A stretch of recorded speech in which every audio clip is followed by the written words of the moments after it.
Shëndetje, sot do të flasim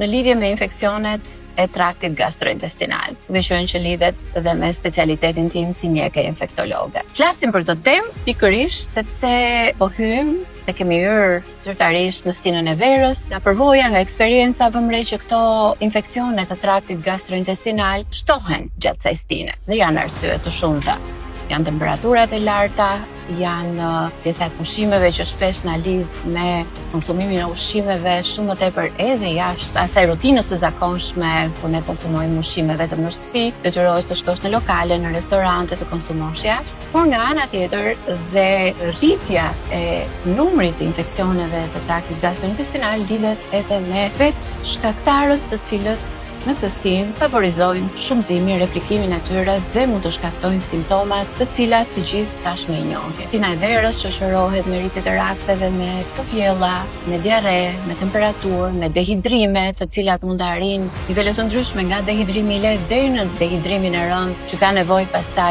të reanimohen edhe në kushte spitalore. Janë pasojë të gjitha e konsumimit të ushqimeve të kontaminuara, të toksinave të tyre, të baktereve, por edhe virale, që plotësojnë gjithë kuadrin e simptomatologjisë së traktit tretës, traktit gastrointestinal. Sigurisht, ruajtja e ushqimeve në kushte jo normale, jo vetëm me ditë, por dhe orë të tëra që mund të qëndrojnë jashtë kushteve frigoriferike, apo dhe konsumimi i ushqimeve jo të sigurta nëpër lokale, restorante, konsumimi akulloreve ndonjëherë për shkak të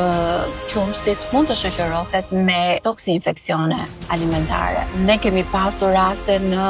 urgjencat e spitaleve tona, jo vetëm të shtohen si numër rastesh, por dhe pacientët shpeshherë të paraqiten edhe në situata të hipotensionit të thellë për shkak të dehidrimit. Në këto raste, mirë do të ishte që përveç vetë mjekimit në shtëpi, kur mund të filloni direkt të hidratoheni me elektrolite, edhe një ndihmë, një suport nga mjeku i familjes, i cili është aty gjithmonë për të asistuar në situata të tilla, dhe në momentet që mjeku i familjes vendos që duhet patjetër të hospitalizoheni, aty do të merrni ndihmën mjekësore të parë në urgjencat spitalore, jo vetëm për të rehidruar, por edhe për të marrë këshillat përkatëse në lidhje me trajtimin simptomatik apo të shkaktarit që ka shkaktuar dhe ka dhënë problemin në fjalë. Kështu që mbrohuni, por edhe konsultohuni me mjekët në çdo situatë që do të paraqitet.